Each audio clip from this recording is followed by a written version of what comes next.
Every person on this planet has disappeared. Commander Christopher Burke and his crew are humanity's greatest explorers. They finished their job on the red dirt of Mars, and now they just want to get back to Earth, to see friends, family, and loved ones, to be home. But even with communication to ground control cut and a perilous landing, nothing could prepare the crew for what they discover when they step foot back on the planet Earth. Everyone, everywhere, is gone. It's not a dream. It's not a trick. Now, Burke and his team have one mission. Find out who or what is behind the disappearance of all mankind.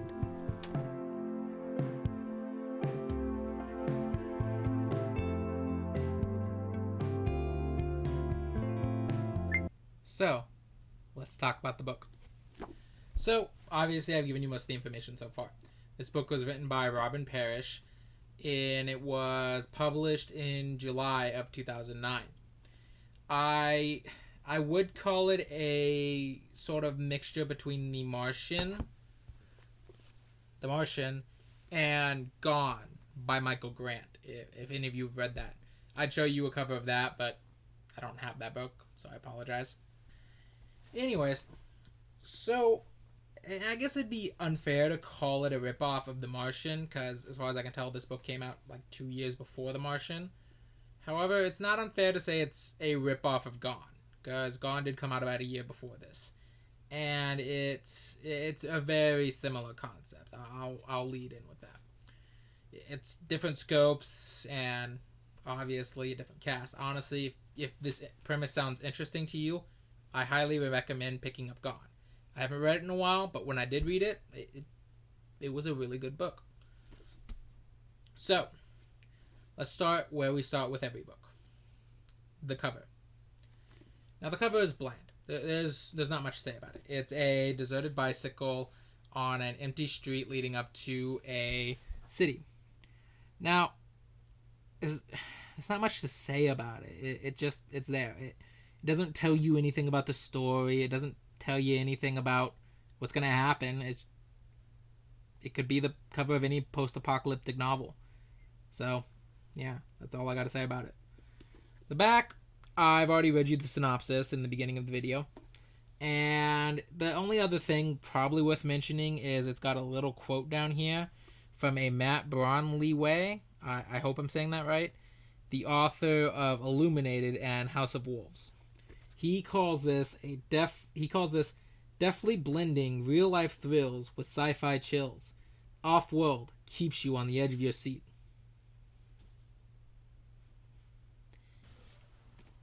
So, it's going to be easier here if I introduce the characters at the start than trying to talk to them about all at once as they appear. So, we're going to do that. The first you have is Christopher Burke. He's the mission commander of the Ares mission to Mars, and he's more or less the main character. Now, each character kind of receives their own spotlight, but he gets the most, and a lot of the development is focused on him. Then you have Terry Cresser. Now, Terry is the pilot of the mission, and he's sort of the wild card. He's the guy that seems like he was in it for the fame, and he has the most emotional trouble with what's happened. Now, you also have Trisha Meriday, who is the token female of the group, and seems to be that tough broad who can take care of herself. And Owen Beecham, the oldest member of the group, who takes time to think about everything and seems to always have the answers.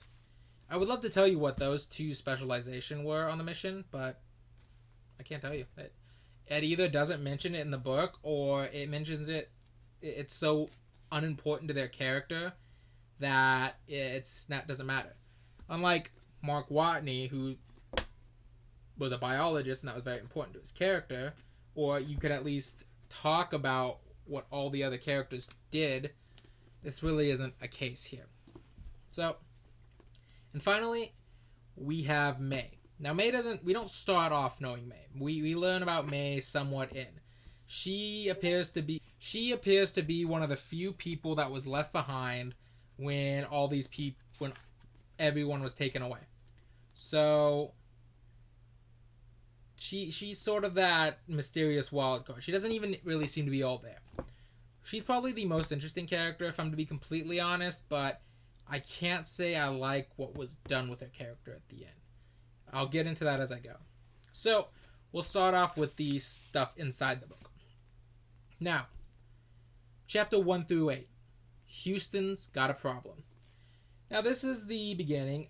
We start off in a flashback of Christopher Burke's, where it turns out that sometime on Mars he got lost in a major sandstorm. Now, he was gone for about 15 hours before they suddenly found him in front of the hab. And by all means, he should be dead out there with no air, but he still managed to survive. Only he doesn't remember how he survived. Everything in those 15 hours is completely black to him. So this dream he's having is sort of like his memory coming back. It's their nightmares, in a way. After that, he wakes up. We're introduced to Trisha. We get a cryptic, somewhat foreshadowing hint that everyone's got secrets to hide.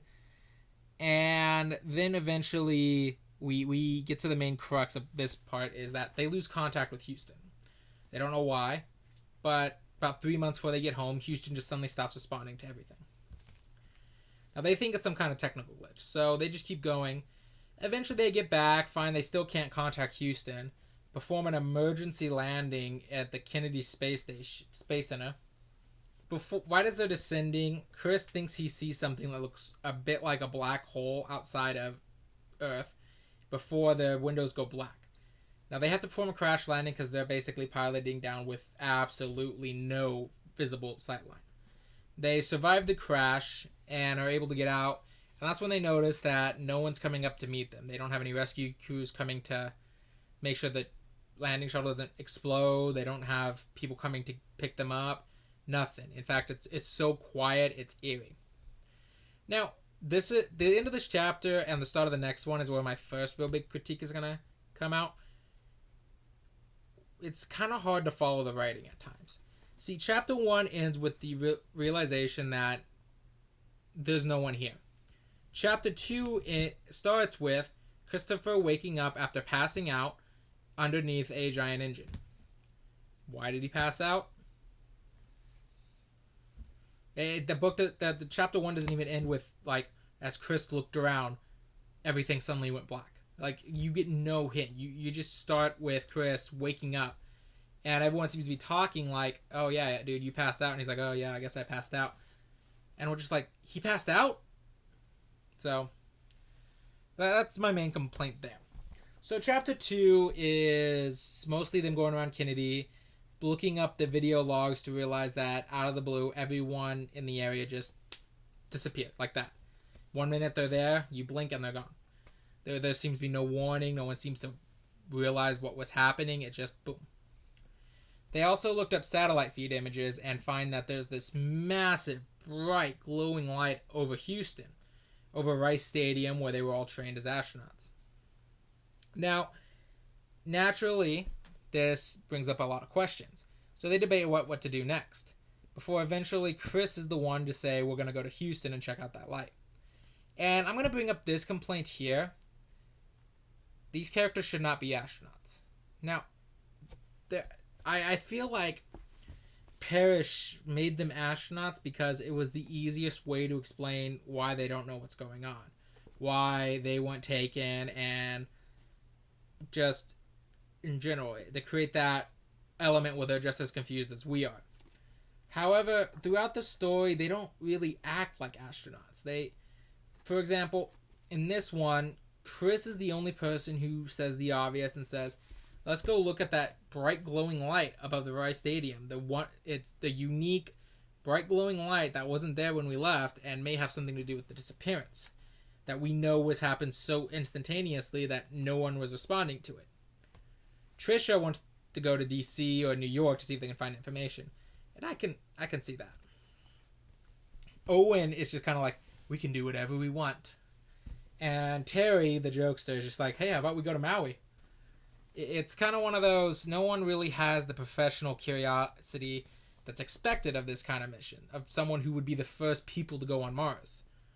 So it's just one of those, and later on, you'll see what I mean when I say they should not have been astronauts, because it's quite clear that Parrish wanted them to be more than astronauts, or at the least astronauts in name only.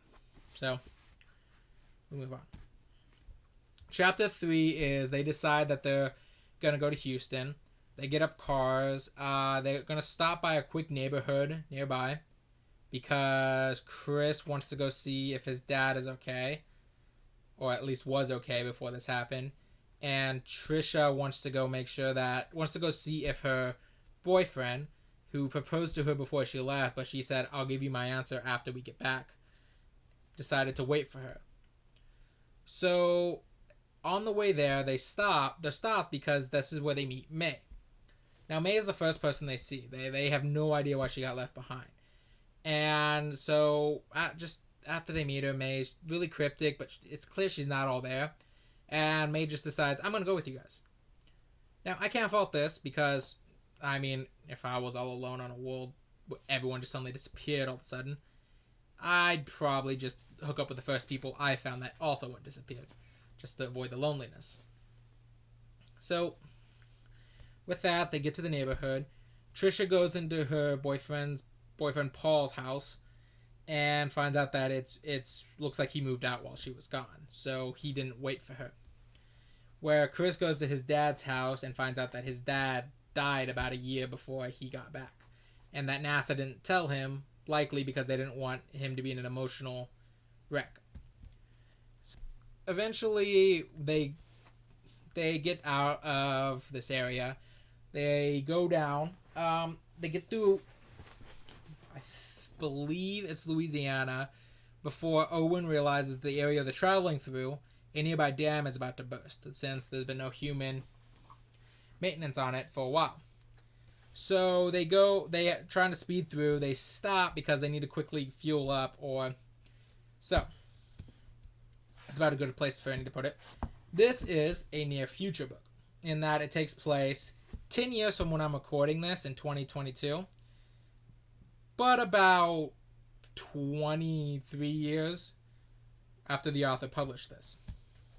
So I like near future books that were written a while ago because it's clear to see what they thought we would have by this point. So I'm just gonna put a little list there, and yeah, that's what the author thinks that the world would think. No hate. This is just, it's amusing to me. It's kind of like watching that Back to the Future scene where they go super far into the future in 2015.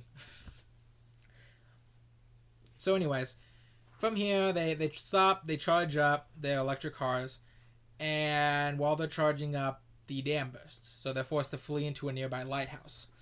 After they get into the lighthouse, a massive storm hits them, and it sort of seems like all hope is lost, until Terry manages to find a jet ski.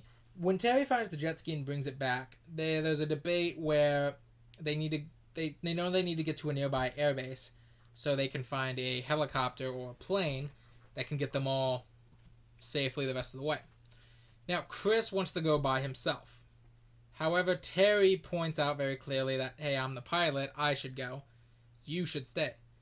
Whereas Chris is very adamant that not be it. He wants discipline, he demands that to be listened to, and when push comes to shove, he agrees to let Terry come, only if Terry agrees to listen to everything he says unquestionably. So, I'm going to put this out there. Chris is a horrible leader. He is that stereotypical, I'm in charge, so I have to do everything better than everyone, and I can't trust my team to do the vital things because I need to do them kind of leader, which is a horrible leader. He doesn't trust Terry to go get this thing by himself, stating that he needs to be sure it's done. However, he tries to go by himself, despite knowing at this point, thinking he's seeing vivid hallucinations and blacking out while on his feet. So, he's blacking out and seeing hallucinations, both things that would be very detrimental to him if they were to happen while he was flying this helicopter back in a tropical storm to save his crew. If he blacked out while flying, well, everyone's dead now. So it's just one of those. His ego makes him such a bad leader, and the story doesn't treat that like a bad thing. Sure, he says later, yeah, I was kind of dumb, try to go by myself, but the narrative doesn't treat him like he's dumb. The narrative treats him like he's being a good leader. Terry was the stubborn one here. So it's just one of those. It's hard to like Chris because of that. So eventually, Terry and him go to the nearby airbase. The jet ski crashes. Chris dislocates his arm, and Terry has to literally pull a gun on him to make him stay behind so Terry can go secure a helicopter to save them. Meanwhile, back at the lighthouse, Owen, Trisha, and May have to turn on the lighthouse light so they can get in. Now they find a generator, Owen repairs it, and the light turns on. While they're there, a tornado hits suddenly, but it just disappears before it actually does anything noteworthy. It just kind of extra tension, and then disappears when it's not needed anymore. Boy, Terry pulls up, saves everyone, and then they fly off, and they stop at a nearby hospital. This is where Chris reveals to Trisha that his dreams have been becoming more bizarre, and he reveals that he's been seeing this strange black thing. He finally tells someone who thinks he's hallucinating, and he tells Trisha to watch Terry because he mutinied, and he's untrustworthy because of that. So this is where we kind of get that brief breathing moment where everyone interacts with each other. May and Terry seems very upset because no one is really recognizing for the heroic feat he did in that he flew a helicopter in a tropical storm and got everyone off a lighthouse and to safety. And yeah, no, I get it. He did these heroics. He didn't do them because he wanted to be recognized, but whatever. May is sort of pouting because she realizes that Owen and Trisha don't want her around at all, and to the point where they are nasty to her. Like they almost became unsympathetic at one point. How mean they were being. Eventually, the hospital, however, burns down when May tries to make toast and accidentally sets a gigantic fire. Believe it or not, that is relevant. They go outside, and to Chris's surprise, while it's burning down, everyone sees that black hole thing that appears over them just long enough and then disappears again. So he's officially not crazy for seeing that. At least he's not hallucinating, as far as he knows. So they continue on. They don't stop for the night. Terry has a brief moment where he just storms off and does a Tallahassee from Zombieland, where he just gets a bunch of guns and grenades, shoots up a whole bunch of stuff to blow off steam, and they eventually get him back under control and drive back. Eventually, when they're crossing a bridge, I think it's kind of like a bridge that raises up like this rather than like that. So they're going across this bridge, and someone hits it, so it raises up, trapping them all above the ground. Now, Terry has a solid plan. Let's just go down the ladder and then trigger the override. It's probably rusted old equipment. However, Chris doesn't want to do that. Instead, Chris decides that the best course of action, and he won't tell anyone why this is the best course of action, bad leader, is to get the grenades that Terry found earlier and blow the steel cables of the bridge on this side, so when it slouches down like that, they can drive their cars onto the street again and get off. Hopefully getting off before the bridge does the whole full way. Now, we're not told why, but they all go with the plan because Chris is in charge, so his word is law. And we find out later the reason he wanted to do this is because he thought he saw someone in the bridge control room. Even still, that is a way more major danger to do your plan than to do the plan Terry said. And considering what we learn about Owen very soon, it makes even less sense that Owen would have agreed to this plan too. See, the whole reason he didn't want people to go down there is if they went down there and got ambushed, they could be hurt. But your plan could have killed everybody. You weren't being hurt up there. You were trapped non-lethally in fact, no damage was done at all. So you have no reason to assume that whoever was there was actually lethally dangerous to your group at this point. In fact, you don't even know if you saw someone. According to Chris, what he saw was the equivalent of when you turn and you think you see someone out of the corner of your eye. However, of course, everyone sides with Chris because he's the leader and they need to trust him. And Terry's the only one who says, you may not have even seen anything. That was ridiculous. So, thinking someone's chasing them, we get to the next chapter. Chapter 9 through 14. Not so alone after all. Now, this is obviously exactly like it sounds. This is the section where they find out that no, it's not just them that's left. A whole group have been left behind. So, anyways, thinking they're being chased, they stop at a steakhouse in Baton Rouge where they have to talk. During their talk about what's possibly going on, Trisha gets a massive headache and just passes out. Where it's revealed that she has fibromyalgia. Now, once they manage to get that under control, and Chris says, okay, we give her a few hours to rest, and then we go back to Houston. Terry rightfully points out, hey, she's literally passing out because of something that's wrong with her.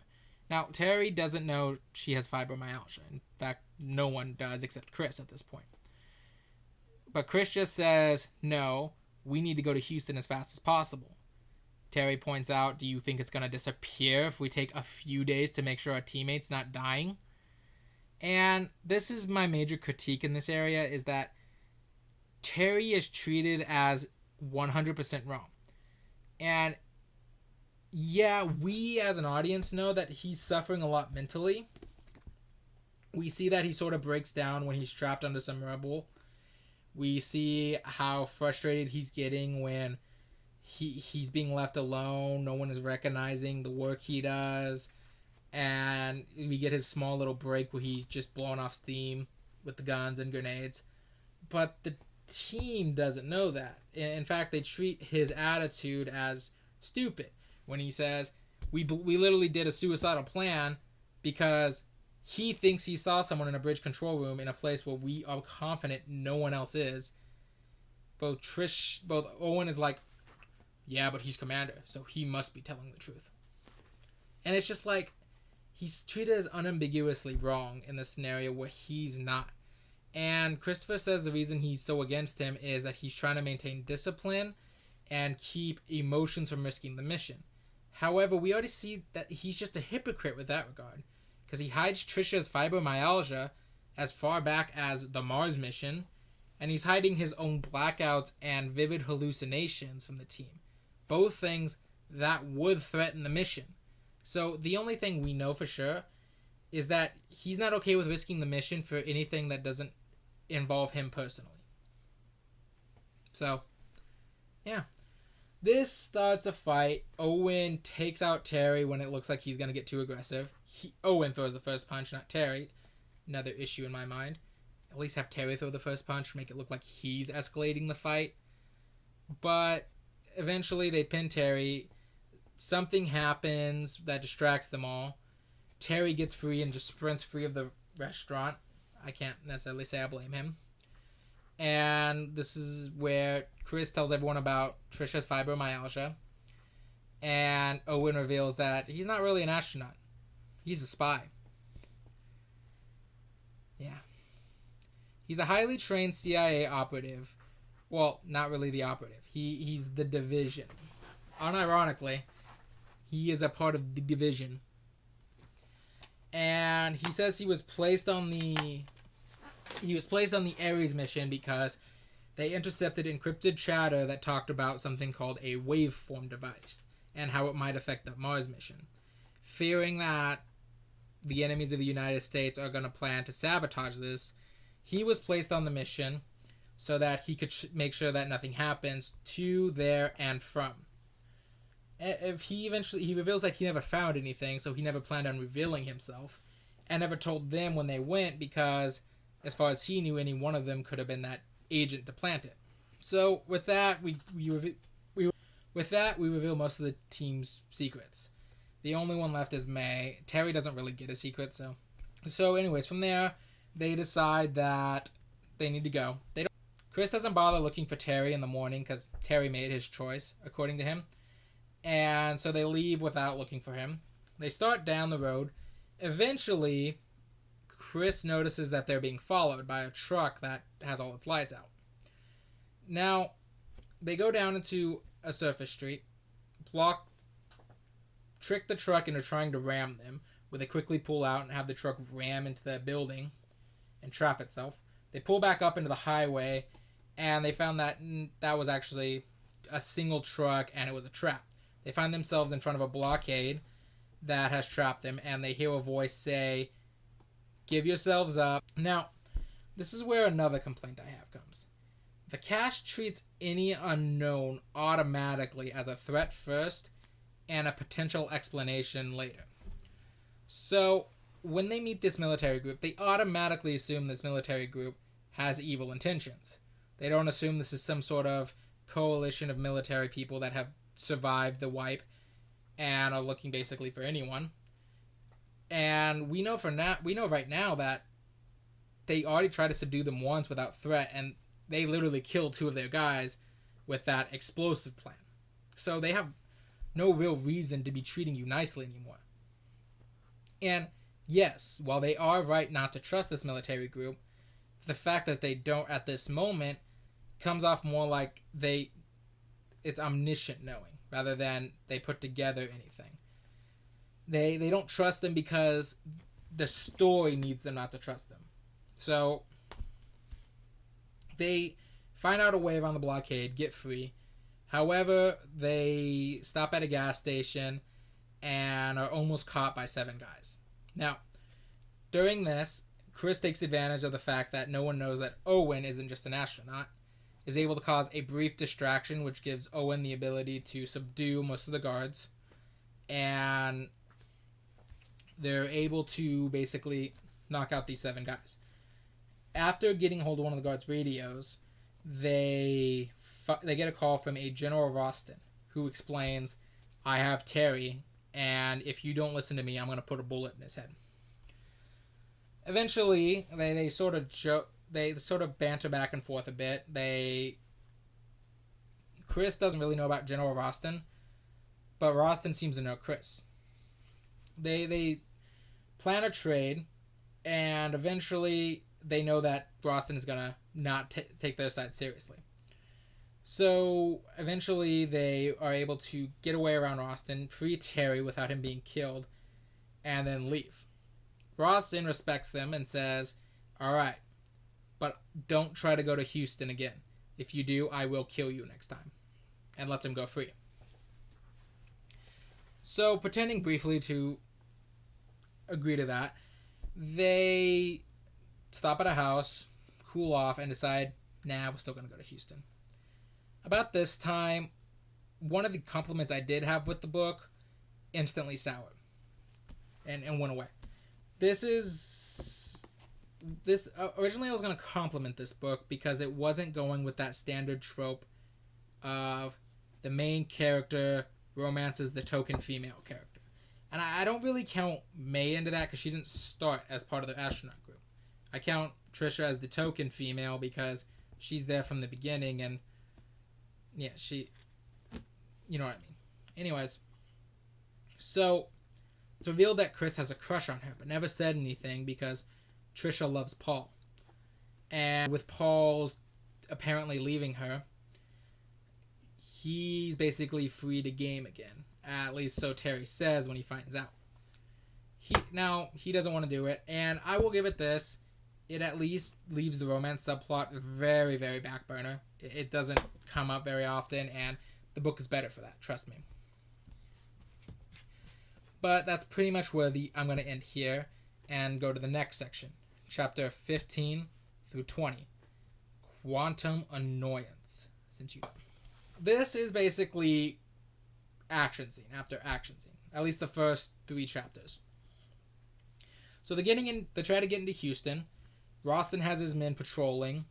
So they break off into 2 groups to try to get around it.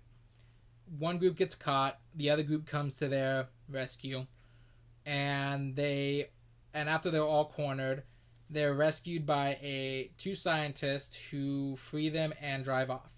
They rescue everyone but May. And that's a bit of a question for me, especially with what's revealed later, but in this area, there's nothing much to talk about.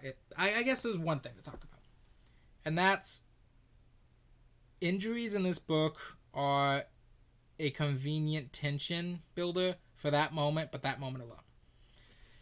A good example is Chris's dislocated shoulder. It doesn't really pain him after it happens. It takes him out of commission for that one scene, but then afterwards, aside from mentioning his pain, it's not a detriment to him. Another example here is Trisha and her group get stuck on a roof under fire from Ralston's men. They're being chased by his dragon, a major griffin. Now, in order to get them down, Chris has to shoot a steel cable on basically a harpoon onto the roof, but it doesn't reach all the way. So they have to climb down onto it and slide down.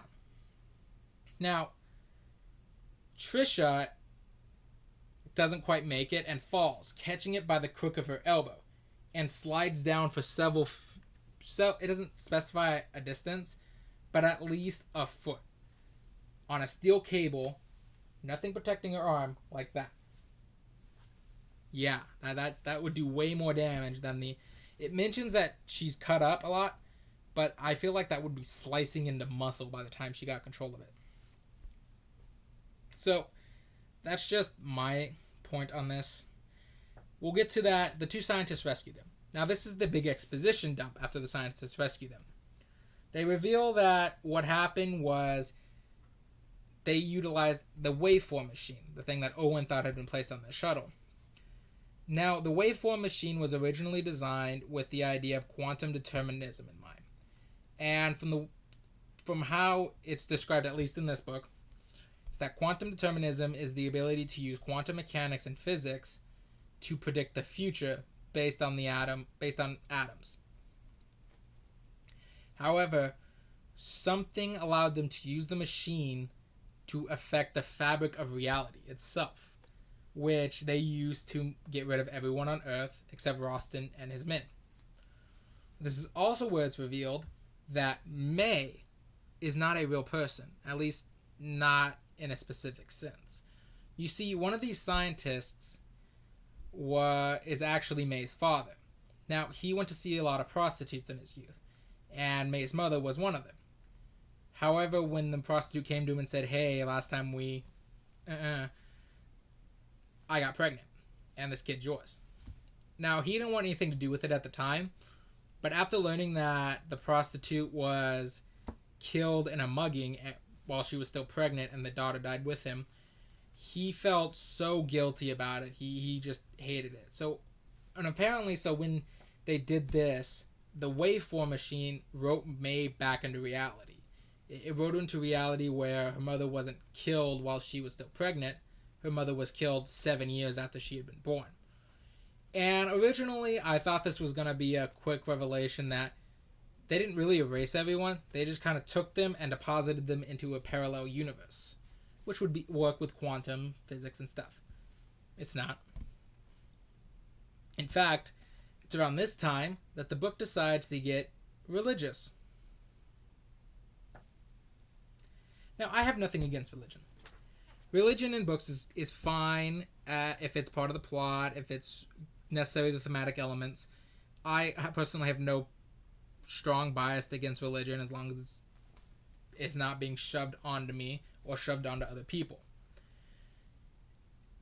But here it doesn't make sense. We don't really have a strong religious message in this book for a while. In fact, the only hints of religion throughout the book is Chris occasionally praying when they're about to do something reckless. And it comes off more like, "God, I hope this works," or "God, please let him be safe." Not, "O Lord, who art thou in heaven, hallowed be thy name." Not that kind of praying. So when the entire astronaut crew kind of turns on these scientists and talks about how they were playing God and how what they did was against the rules of what God put down. It's one of those, oh, this came out of nowhere. I just think it's bad because it just comes out of nowhere. It feels like it's shoehorned in. Another thing I want to talk about this point is, you might be wondering, how did Roston learn about the waveform machine? You see, it's described as a super secret project that NASA started 70 years ago, according to this book.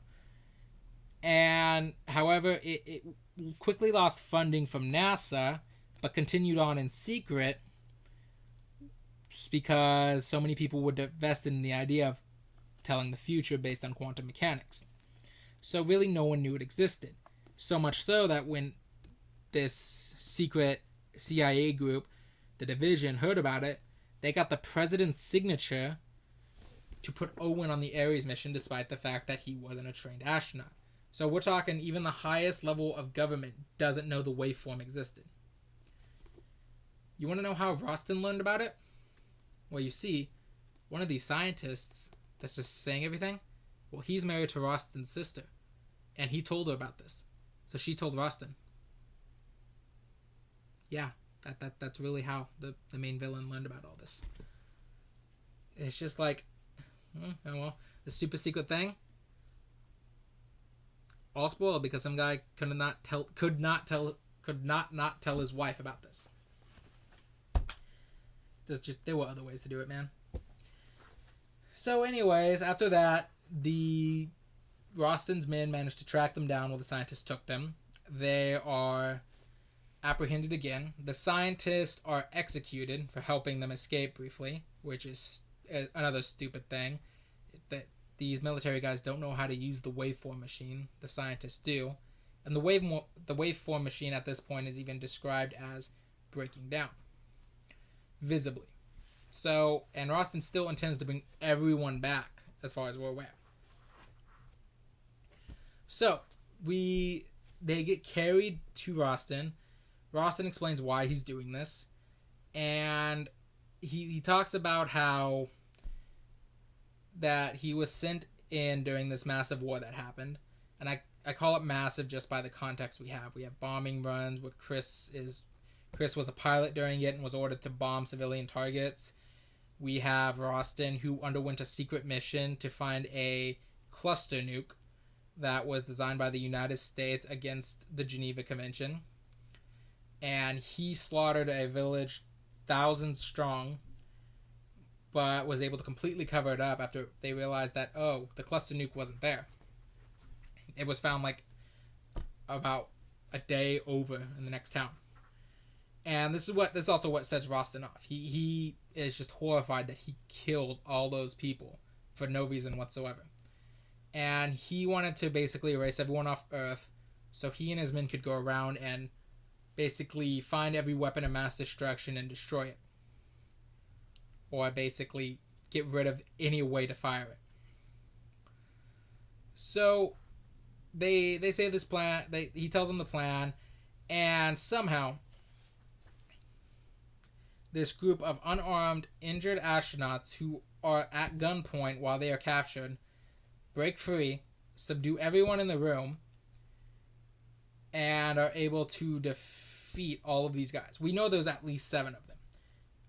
9 altogether if we had the General and Major Griffin. This is also where we get the twist that that Paul didn't actually leave Trisha. You see, he learned about the waveform machine and decided to start trying to whistleblow. So Major Griffin killed him to keep everything quiet. Yeah. First of all, ignoring the question of how did Paul learn about the waveform machine, I also realized, I wrote this note when I was reading that said when they first found Paul's place empty was Chris knows his dad died a year before he got back. So why did no one think that maybe Paul died too and NASA just didn't tell Trisha because they didn't want her emotional during the mission? It's already established. It wouldn't take a year for someone to move all his stuff out and then start trying to move in. I mean, hell, the landlord could have just gone in and cleared everything out because he was trying to sell it. So it's just one of those. I feel like there was better ways to handle that. Not killing Paul at all would be one. But anyways, they kill Major Griffin, they throw Rostin over a ledge, and they subdue the other 7 guards. Now, they learn that the waveform machine has a chunk from heaven in it, and Chris gets a vision from his dead dad in heaven about how they need to release this piece, but whoever goes to release it has to go alone and be prepared to die, since anyone who sees this piece of heaven literally gets the eye sockets burnt out and die. The group goes around. Drosten is revealed to be alive. He attacks Chris again when he tries to go release this waveform, that piece of heaven, and he and Owen are forced to work together to defeat him. Chris is too wounded to continue, so Owen has to carry him back to Trisha and Terry, who are trying to leave. Now, after they get back, they realize they don't have enough time to go back in to free that piece of heaven before the whole place is going to collapse. Rostin set bombs and the machine itself is imploding. So it's just a trifecta. However, after they get out, it's revealed that May decided that she didn't want to leave. She went to go free that piece of heaven while everyone was distracted, telling everyone that she had already made it outside. And the last we see of May is her opening it, seeing the piece of heaven, kind of smiling before she walks into it. And May dies from there. It's a touching moment. It's kind of sad because May is characterized well enough, and she's a decent character, so you do feel sad that she died. Effectively. And basically after that, everyone comes back, they deal with the ramifications, and they tell everyone what happened. I mean, there's a minor complaint like somehow they were able to get the information out there within hours of it happening. Never mind the massive worldwide panic that would happen upon coming back and finding 3 months worth of devastation that happened because everyone's gone. Infinity War, this is not... Or Endgame, I guess. Anyways. So, as you can tell, I don't have a lot of nice things to say about this book.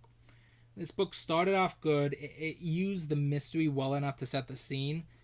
But once it started delving more and more into why that mystery happened, it just got more tropey, more cliched, and just not good. Overall, I would give this book a 4 out of 10, but stating it just barely avoids a 3 out of 10. Because it wasn't good. If this premise interested you at all, like I said, I would recommend Michael Grant's Gone series before this. Or if you just want to read about astronauts doing cool things, I recommend The Martian. That's all I gotta say. Well, don't worry. Next time we read, I'll have a massive revelation for you guys. And don't forget, this was Offworld Reviews. And with every book comes an adventure. And every adventure is worth taking, even if it's a bad one.